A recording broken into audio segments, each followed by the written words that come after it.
This is Ryan Fire with Angels Win. I'm here with Angels pitcher Zach Joyce.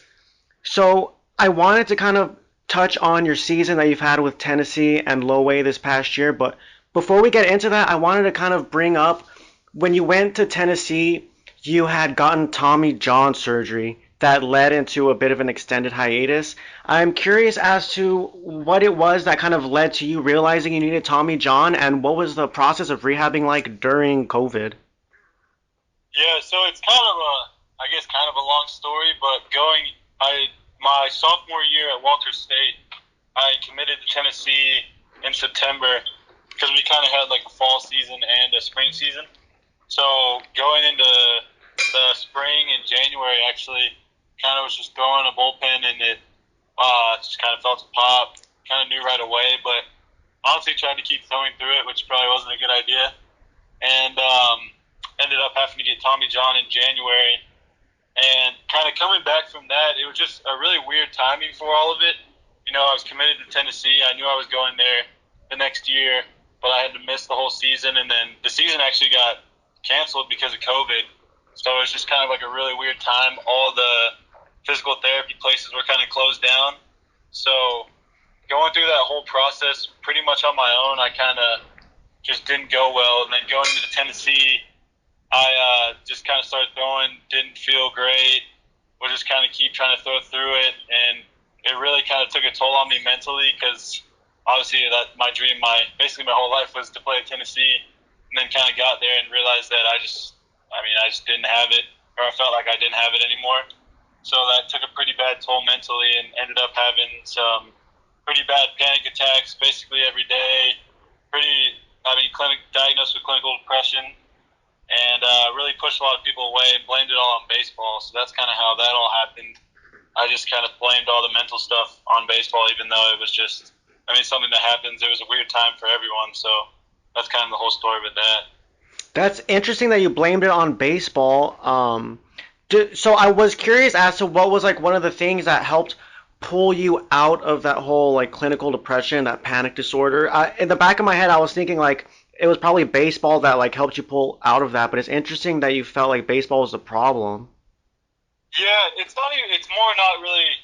Guess I blamed it as a problem. It's just something that I'd done for so long, worked so hard for, and then I just felt like, honestly, like mentally felt like I just couldn't do it anymore. And I think I just honestly I'd had like anxiety for a while. I just didn't really have something to honestly put the blame on, and I pushed everyone away, kind of pushed all the people associated with baseball away, fell into a little bit of bad habits, and I guess that's kind of it's not. I guess not technically just blamed it all on baseball. I think I just kind of wanted to have something to be like, okay, this is why this is happening, stuff like that. And the biggest thing that helped me was I have people that reach out a lot, ask me about it, and the biggest thing that I tell them is just being able to talk about it. It's obviously not very easy, especially with, I guess, male athletes is kind of a big thing that people talk about. Just being able to open up, maybe it's just like one person at a time, being able to open up and be like, today, this is what I'm feeling. Obviously it's a terrible feeling pretty much most of the time when it's really bad. So just being able to at least just get it off your chest, talk to someone about it, open up to the people that care about you. Because I guess the big thing for me was that I almost felt like a burden on a lot of people, and that's kind of why I pushed them away. But it's really the opposite. It's more of a burden on them when they can tell something's wrong, but you won't talk about it. So that was really the biggest thing. That it sounds simple, but it's really not. And that's the biggest thing that I tell a lot of people. Yeah, dude, I get that because like when we get caught in moments like that, we kind of start to operate out of fear, like out of fear with the mental issues that we're having. And being able to talk about it really just helps allay that fear, kind of helps put it to bed. That's really interesting that you had mentioned how you did Tommy John on your own. So by that, do you mean like completely on your own, like in your home, like doing it by yourself? Basically, so there was, I guess, the only physical therapy places that were open were kind of like, it was honestly more for not sports related, is what I would say. And so it's kind of just like a super super basic rehab program, and it just was definitely not what I needed to get back to where I was or even close to that. And so I kind of would, I think honestly, almost try to do too much on my own outside of what I was able to do with all the COVID restrictions and not being able to do rehab in Tennessee at that point and all that stuff. So I guess it wasn't technically 100% on my own, but I guess even mentally it kind of felt like that. And it was really just like with all the COVID restrictions and stuff like that, I think I honestly put too much pressure to come back too quickly, knowing that I was going to Tennessee in 6 months or whatever. Yeah, I get that. This might be a little bit of a touchy question, but I'm curious as to what it was like, watching your brother have all this success at Tennessee while you were going through these struggles. Honestly, that's kind of a big thing that I've dealt with most of my, not most of my life, but especially the past few years having a twin brother that's thrown 105 is kind of, you hear about that quite often. But, at first, honestly, it was a little bit like maybe even jealousy, something like that. But he is probably at least one of the top three reasons that I'm even back playing baseball. And he's pushed me a lot. He's helped me a lot. And like I said, when I blamed it on baseball, I actually didn't even watch a single game of baseball for an entire year. And then when he started playing again, I kind of obviously wanted to go watch and support him. And that's like the first game I went to. I'll always tell people, like, it was almost like I had to leave. Like, I wanted to be down there so bad. So that was, like I said, he's one of the main reasons I came back. He supported me so much coming back. And obviously, like anyone would you kind of have some feelings of jealousy, whatever. Just Mm-hmm. not obviously not as much anymore. But and that's even. I'm sure he has the same thing. We get mixed up all the time.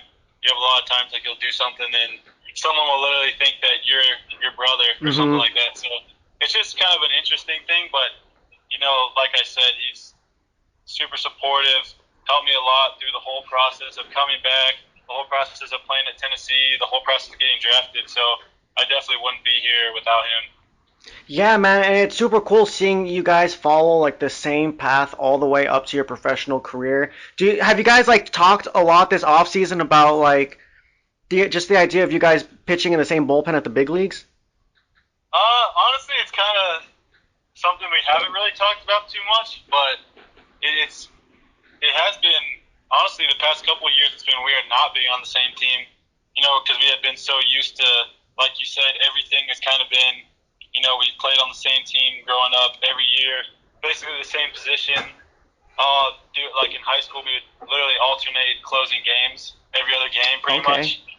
So it was just stuff like that. But it's more right now just of a supportive role for both of us. Even he as well has gone through a lot with injuries, all that stuff. So really just kind of wishing obviously everyone has different paths of how they get there. He got there really fast. You never know how it works out. So just the biggest thing for us right now is just supporting each other in whatever role we're in. But that would definitely be a dream come true for our entire family, just to be able to do that for sure.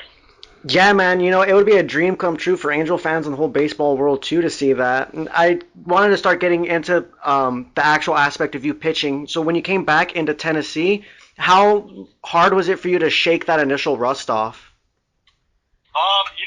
The kind of the process at Tennessee was they really wanted me to almost take my time coming back because they knew the whole story. They were supportive the entire time of even when I stepped away. I would still talk to the strength coach, and whenever I saw the coaches, I'd still talk to them. So they were kind of supportive the whole time when I stepped away and then coming back. And I think it was honestly just kind of they hadn't really seen that thing before, something like that, where I literally had not played for basically over 2-3 years straight. And so coming back, it was kind of just like a slow process, like working up to bullpens, working up to guys standing in the batter's box. But, once I got into a game, it was almost like I was so like amped up and so ready for it that you don't even think about like, oh, it's been 4 years since I faced the batter. I think after I threw in that first game at Tennessee, my parents had said I hadn't thrown in a game in basically 4 years, and I didn't even think about it until after. So I think it's really something that you think about it more kind of leading up to it, but then once you get there, it's not like you're thinking about that as much. But it's definitely coming back. The whole process is, there's so much to learn anyways, but, just getting everything back to where you want it to be and continual improvement is just the biggest thing for me for sure. Awesome. And going into low A, you only had 10 innings pitched at Tennessee. So I was curious as to when you got to low A, what was it like kind of learning the professional groove? What were some of the things that helped you kind of fall into that groove quickly? And, you had like a really hot start with low A. So I'm just curious as to how that came to be. Yeah, I mean, obviously, Ben helped me a lot, kind of at least getting me mentally prepared for it. And the group we had out there in San Bernardino was, even right when we got there, was, pretty close knit. They would kind of help you a lot with what you should expect. Elmer and Dave Stapleton, the coaches out there, were super great, and kind of getting us ready for the whole process. And the biggest thing I liked is they didn't really baby us about it at all. They kind of just threw you in there and let you learn for yourself. And I think that was a lot like Tennessee was kind of run a lot like how you would want to be prepared for pro ball. So I think that helped me a lot in the whole process. And just mentally, I mean, I just wanted to be out there and throw. I think kind of going to pro ball, I didn't really change any approach. I'd obviously gotten a lot more experience as the year went on. So I think that as experience goes and, gaining that confidence after not playing for so long, just kind of all accumulated into that. Nice, man. It's dope to see that you've picked up so much confidence after what you've been through, after the about 30 innings pitched you had last year. So I'm wondering, this off season, what has your routine been like? I've seen you posting videos of you throwing at facilities, so I'm wondering what your main goal is while you throw right now. I mean, the biggest goal for me, I think, in the off season is just getting to the point where, kind of like you were saying, just you want to be as confident as possible going into the season. But it's kind of a fine line where you don't want to do too much. I think that's kind of honestly been my problem my whole career is I'll honestly do a little bit too much. I don't know if I'd say work too hard, but I think there is a point where you can kind of do too much too early in the season. So it's kind of working on that fine line. But just really the biggest goal for me is I just want to be healthy, have a healthy year, be able to pitch the whole year. The biggest thing is just kind of sustainability, consistency, stuff like that. So, just being able to getting my lifts in, getting my throwing in, especially with this crazy weather we've had out here in Tennessee, actually.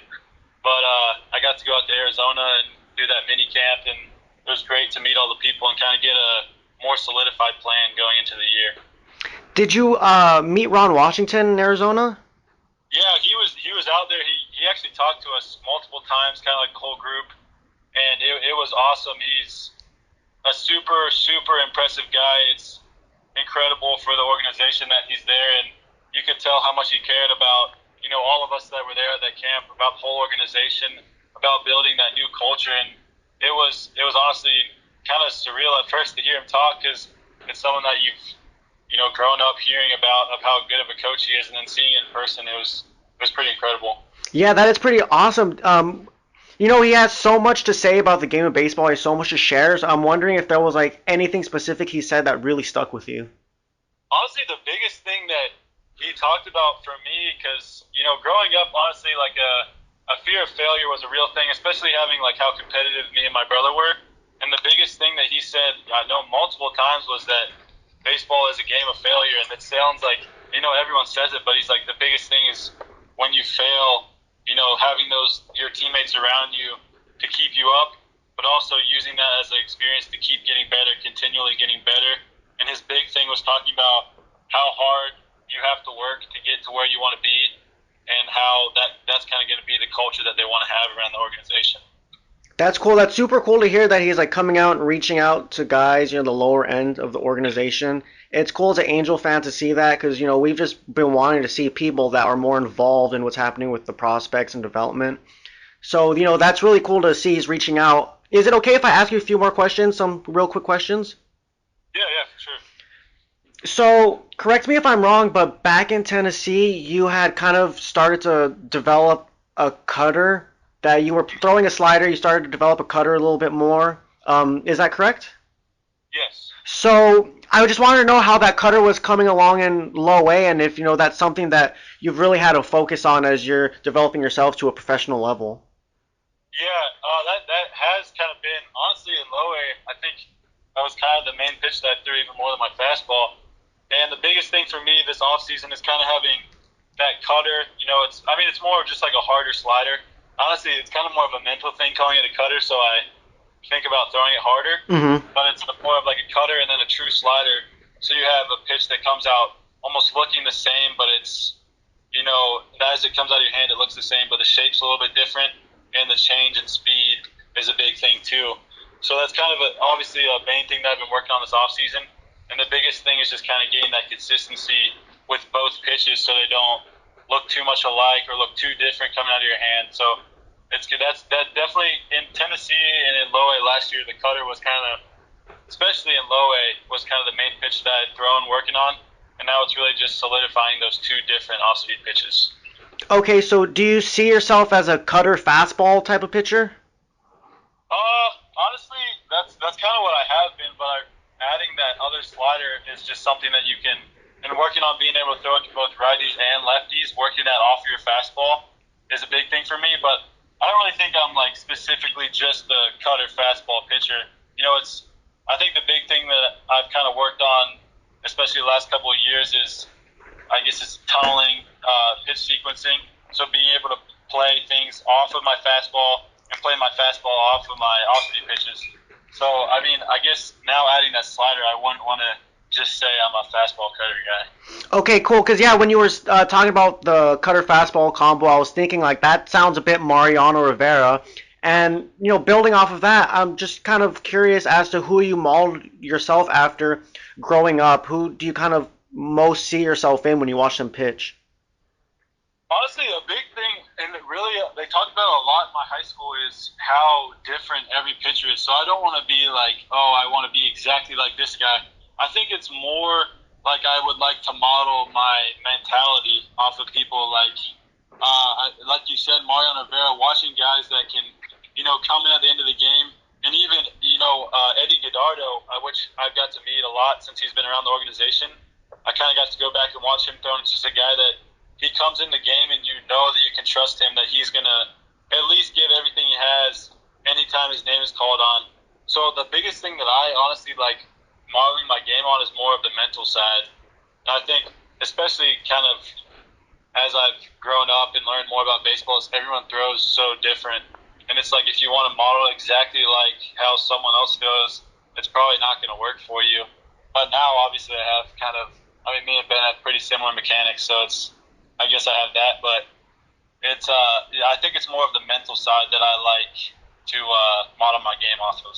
That's cool. That's really cool. And I could totally see that when you're on the mound. Like, you just have that look about you where you're just kind of going somewhere different, and it's really cool to see. It's definitely cool to like see the development track that you're on. And these are just the last two questions I have. But speaking of your development track, I am curious as to what the biggest lessons you learned about yourself in this past 2023 season. What you learned about yourself as a pitcher and, even as a person going through this whole process. Yeah, honestly, that's a good question. I think the biggest thing, like I've said it multiple times, and I said it earlier today, is that it's not just you, like, going through all this stuff. Like I said when I kind of pushed everyone, like, you have people that support you, and honestly, I learned that I'm able to fall back on those people, whether it be, at Tennessee, I had times where I was like, man, I wish I was throwing more, stuff like this, and I would be able to kind of come out and talk to people about it, and just learning more about that. And even like you said, kind of that, like with not playing for 2 years, that competitive side that I have, that was honestly the biggest thing that I missed. I'm honestly a pretty calm guy, but once, you get out there on the mound, it's just like, it's fun, it's competitive. That's kind of something that I hadn't seen in a while, just because, obviously I wasn't playing baseball. I didn't have anything to really be super competitive with. But that's kind of the biggest thing, is being, the support group that I have around me, and being almost vulnerable enough to fall back on that, the good times and the bad times, stuff like that, and the competitive side of all of that too. Yeah, that's really cool, man. And last question, but, taking all of that in, and now that we're looking forward into what's in front of you, I am curious as to what your biggest visions are for 2024. What's the biggest goal that you want to see for yourself, aside from the typical, staying in your routine, staying in healthy, doing your job every day? What do you want to see most out of yourself on the field? Yeah, the biggest thing coming back from, so long, and I've only played, like you said, I only pitched 30 innings last year, is being able to get that consistency. Kind of like I was talking about with Eddie. Like his thing was I guess basically was called like Mister Every Day, or I can't remember exactly what it was, but being consistent enough where every time you go out there, it's not like you have to think, oh, I have to change this, change this. Just the consistency, and I guess you said not to say it, but I mean the biggest thing for me is having a healthy season after not playing for so long, and kind of a shorter season last year is huge for me, and huge for like even just the confidence going into the rest of my career. Is just having a healthy season and a very consistent season. Awesome, man. That's super dope. We're all super excited to see you pitch. Thank you again for your time. Those are all the questions I have.